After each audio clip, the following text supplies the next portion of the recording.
तो ये मैप देखो ध्यान से, इस मैप को अगर देखोगे तो ये बांग्लादेश दिखाई देगा। बोले बांग्लादेश ऐसा तो नहीं है गुरुजी, वो छोटू सा हमारे भीतर घुस के बैठा हुआ है। हमने कहा हम जो फोटो लाए हैं ये थोड़ी जूम फोटो है। इस जूम फोटो में समझ लो कि चारों तरफ से ये रहा वेस्ट बंगाल, यहां रहा म्यांमार जिसको आप बर्मा कहते हैं, और ये बीच में बांग्लादेश है। बोले अच्छा ये जा कहां से रहे हैं? मैंने कहा देखो बेटा ये जा रहे हैं इस जगह से। बोले क्या नाम है इस जगह का? मैंने कहा कॉक्स बाजार। क्या नाम है बेटा इस जगह का?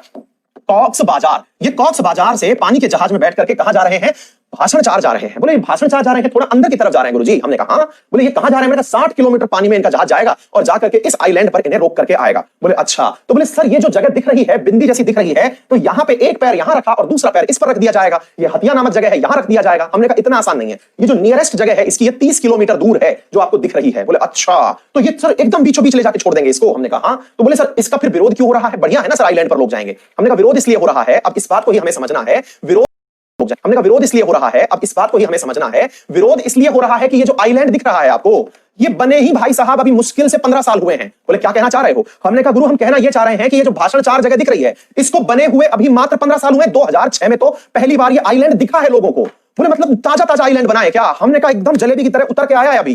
बोले मतलब? हमने कहा मतलब ये है गुरु कि ये आइलैंड पहले हुआ ही नहीं करता था, और मजेदार बात ये है कि ये अभी भी अप एंड डाउन होता है। बोले मतलब तैरता हुआ है क्या गुरुजी? हमने कहा नहीं, पानी ऊपर चढ़ जाता है। पूर्णिमा की रात तो यहाँ की काली रात होती है, दुनिया में उजाला होता है, पूर्णिमा में अंधेरा होता है। बोले क्यों भाई? हमने कहा पूर्णिमा की रोज जो है वो सूर्य समुद्र जो है वो हुंकार भरता है, ज्वार उठता है उसमें और वो ले जाके इसको डुबो देता है। तो बोले अच्छा तो पूर्णिमा की रात को पानी आ जाता है, बाढ़ आती है भाई। बोले ओ तेरी, तो बहुत खतरनाक है सर। और फिर हमने कहा मजेदार बात है और सुनो। बोले क्या? हमने कहा यहाँ मानसून जब आता है तो 60% आइलैंड अभी भी डूबा रहता है। तो सर ये बना कैसे? क्या बांग्लादेश के पास इतना पैसा आ गया है क्या कि वो चाइना की तरह जैसे स्पार्टले द्वीप वो समुद्र में बना दिया, ऐसे ये लोग भी क्या ऐसा बना दिए हैं? हमने कहा नहीं, गंगा मैया मेहरबान है इन पे।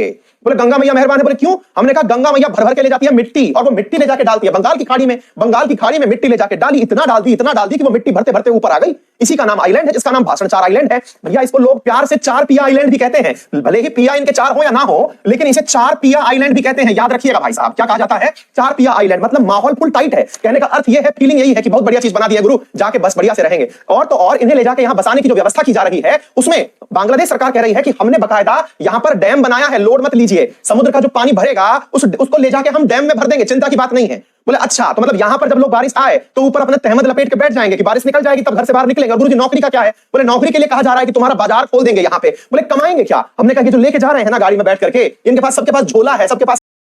भाषण चार की उत्पत्ति बड़ी विवादित रही है। भाषण चार निकल के कैसे आया थोड़ा बताइए ना। आप कहे कि गंगा मैया का आशीर्वाद इनको प्राप्त हुआ। हमने कहा देखो भैया गंगा मैया जो है ना अपनी, वो बहुत ही समझदार तरीके से काम करती है। बोले कैसे? बहुतों का घर बनाती है भाई। आज तक कहा गया है ना कि बहुतों के रहने की जगह गंगा मैया ने बनाई है।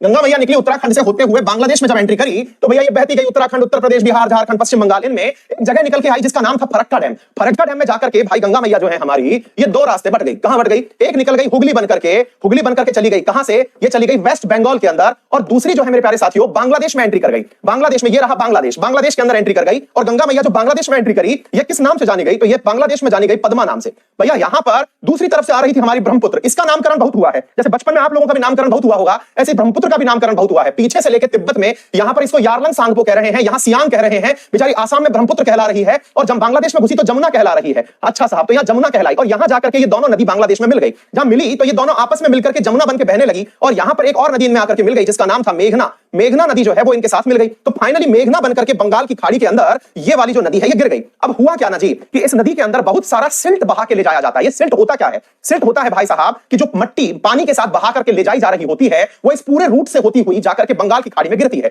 वो जो मिट्टी है जिसे आप गाद कहते हैं, वो गाद जब समुद्र में डला तो यहां पर मेरे प्यारे साथियों मिट्टी के बराबर गिरने से एक आइलैंड बाहर निकल के आ गया जिसका नाम है भाषण चार आइलैंड। तो उम्मीद है मेरे तमाम साथियों को प्रॉपर तरीके से इस पूरे वास्तविकता के साथ में नॉलेज की प्राप्ति हो गई होगी। इसके बारे